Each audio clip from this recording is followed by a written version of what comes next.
नमस्कार, आप देख रहे हैं सिटी पोस्ट लाइव। मैं हूं रिया रजक। इस आईपीएस की प्रशांत किशोर ने नौकरी छुड़वा दी। लोग सालों सालों पढ़ाई करते हैं, मेहनत करते हैं, फिर आईपीएस की नौकरी लेते हैं, पर प्रशांत किशोर ने इनकी नौकरी छुड़वा दी। क्या है ये पूरा मामला? इस पे बातचीत करने के लिए सिटी पोस्ट लाइव के संपादक दीपक शर्मा मौजूद है। सर, ये कौन है आईपीएस जो इन्होंने अपनी 2 साल की नौकरी छोड़ करके राजनीति ज्वाइन कर ली है? देखिए, ये बहुत बड़ा सवाल है क्योंकि अमूमन देखा जाता है कि कोई भी आईपीएस अधिकारी जिसे राजनीति में आना होता है वो रिटायरमेंट के बाद राजनीति में कदम रखता है। आईएएस अधिकारी होता है तो भी, या फिर 2-4 महीनों का समय बचा हो रिटायरमेंट में, 6 महीने का समय बचा हो, 8 महीने का समय बचा हो, तो चुनाव लड़ने का इरादा हो तो वे सोचते हैं कि ठीक है 6-8 महीने का ऐसे भी समय बचा है, वीआरएस ले लेते हैं। लेकिन आप जिन आईपीएस अधिकारी की बात कर रहे हैं, जयप्रकाश सिंह हिमाचल कैडर के एडीजी रैंक के आईपीएस अधिकारी और 2 साल से अधिक की सेवा इनकी बची थी। मतलब ये डीजीपी बन सकते थे। हर आईपीएस का सपना होता है कि वे रिटायरमेंट से पहले डीजीपी बनकर रिटायर करें। तो फिर प्रशांत किशोर ने ADG senior IPS Himachal cadre के जयप्रकाश सिंह में ऐसा क्या देखा कि प्रशांत किशोर ने इन्हें यह सलाह दे दी कि आप अपनी 2 साल की आईपीएस की 2 साल से अधिक की आईपीएस की सेवा छोड़ दें, त्यागपत्र दे दें, वीआरएस ले लें और हमारे साथ जो बिहार बदलने की लड़ाई है उसमें शामिल हो जाए। और जयप्रकाश सिंह ने प्रशांत किशोर में क्या देखा कि जैसा कि आपने कहा रिया, बिल्कुल सही है कि आईपीएस बनने के लिए दिन रात की पढ़ाई करते हैं, सपना होता है कि आईपीएस अफसर बनेंगे।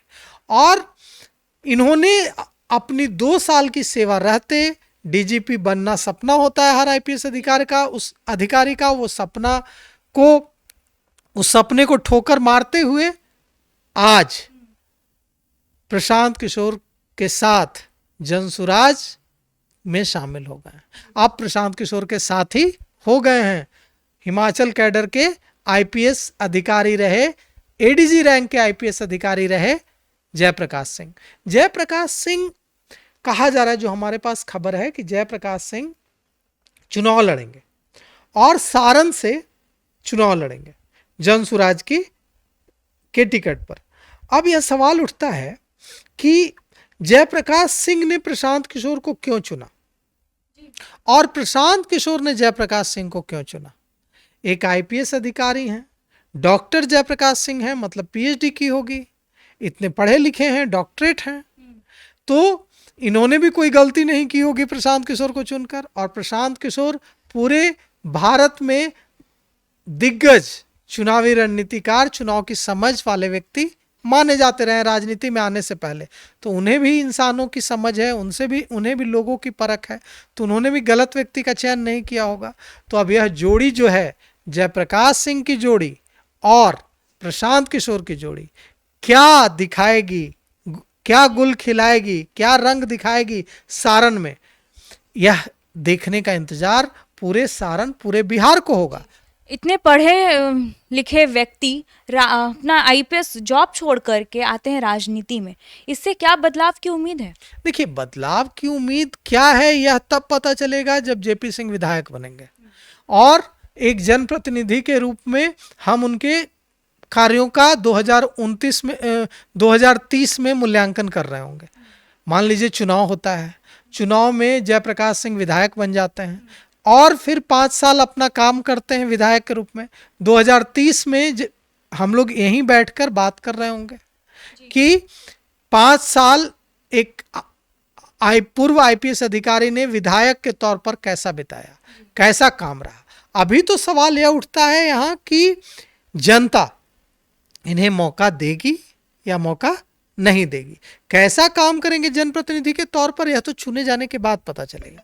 अब हमारे जो रिपोर्टर्स ने हमें जो खबर भेजी है उसके मुताबिक भले ही ये हिमाचल कैडर के आईपीएस अधिकारी थे, लेकिन सारण से, अपने गांव से, अपने विधानसभा क्षेत्र से, अपने जिले से जो लोग हैं उनसे जुड़े हुए रहे हैं, कटे कभी नहीं रहे, अपनी जड़ों से कटे हुए नहीं रहे, और इसीलिए इन्हें भरोसा है कि ये जनसुराज के एक मजबूत सिपाही बन पाएंगे। और इसीलिए जनसुराज के जो मुख्य सेनापति हैं, महायोद्धा हैं प्रशांत किशोर, उन्होंने इनको, आपने जो सवाल किया कि क्या देखा कि नौकरी छुड़वा दी, तो इसीलिए प्रशांत किशोर ने इनकी नौकरी छुड़वा दी, क्योंकि प्रशांत किशोर को लगा कि ऐसे व्यक्ति की बिहार को जरूरत है। क्योंकि प्रशांत किशोर लगातार कहते हैं कि बिहार में जो लोग रहते हैं वे बिहार से प्यार करते हैं, लेकिन बिहारी जो दूसरे महानगरों में रहते हैं, दूसरे राज्यों में रहते हैं, या विदेशों में रहते हैं, या साउथ इंडिया में रहते हैं, या कहीं भी रहते हैं, वे बिहार से ज़्यादा ही प्यार करते हैं, क्योंकि वो वहाँ हर दिन अपनी मिट्टी की खुशबू महसूस करते रहते हैं। बेशक बेशक। और तड़पते भी रहते हैं। उनको लगता है कि कुछ कर पाए, कुछ करना चाहते हैं। उनको लगता है कि my whole life is a lie, पूरा जीवन तो मेरा झूठ है। हम तो जिस मिट्टी में पैदा हुए, जहां के हम हैं, जिस बगिया के फूल हैं, वहां तो मेरी खुशबू ही नहीं बिखर रही है। और वो इस तड़प को हमेशा महसूस करते हैं। इसीलिए उनके मन में यह भावना रहती है कि हम बिहार के लिए कुछ करें, बिहार के लोगों के लिए कुछ करें। तो अगर एक आईपीएस अधिकारी जिनकी 2 साल की से अधिक की सेवा बची थी, वो अगर अपने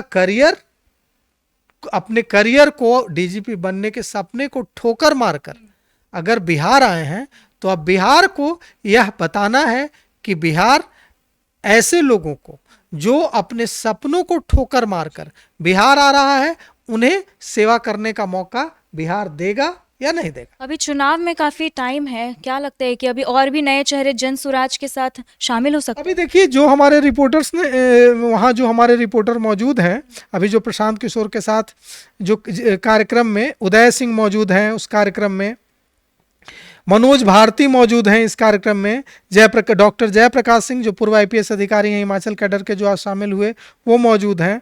और सबको विधिवत तरीके से शामिल कराया गया है जन स्वराज में। अभी साथ ही एक मशहूर अभिनेता हैं रितेश पांडे, वो भी आज जन स्वराज में शामिल हुआ है। तो पूर्व आईपीएस अधिकारी जिन्होंने चंद दिनों पहले जन स्वराज में शामिल होने के लिए अपनी 2 साल की सेवा रहते इस्तीफा दिया, वीआरएस लिया, वे शामिल हुए हैं।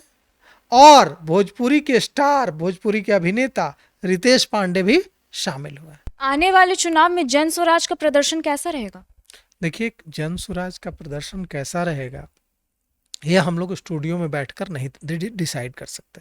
अगर आपको जानना है कि जन स्वराज का प्रदर्शन कैसा रहेगा, तो चलिए हम भी एक माइक उठाते हैं, आप भी एक माइक उठाइए, सड़क पर चलते हैं। यह तय सड़क पर होता है कि जन स्वराज का प्रदर्शन। चलिए छपरा की सड़कों पर चलते हैं और इनके गांव चलते हैं जयप्रकाश सिंह के, और हम आपको बताएं कि हम लोग जाएंगे और वहां जाकर पूछते हैं कि जयप्रकाश सिंह को आप कितना सपोर्ट करते हैं। सारण की सड़कों पर पूछते हैं, गया की सड़कों पर पूछते हैं, औरंगाबाद, मुजफ्फरपुर, पूर्णिया, बेगूसराय की सड़कों पर पूछते हैं, बक्सर की सड़कों पर पूछते हैं, रोहतास और आरा की सड़कों पर पूछते हैं कि जन स्वराज का प्रदर्शन कैसा रहेगा।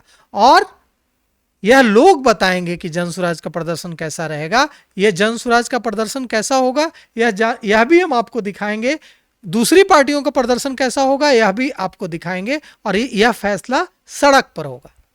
तो जैसा कि आप सुन रहे थे दीपक शर्मा जी को, आपको बता दें कि प्रशांत किशोर अभी बिहार में अपने रंग बिखेर रहे हैं। देखना होगा कि आने वाले आगामी चुनाव में क्या होता है। हम आपको बिहार सरकार की उन योजनाओं के बारे में बताने जा रहे हैं जिनके बारे में शायद आपको ना पता हो। आज हम बात करेंगे बिहार सरकार की उन महत्वपूर्ण पेंशन योजनाओं की जो सामाजिक सुरक्षा निर्देशालय द्वारा संचालित की जा रही हैं।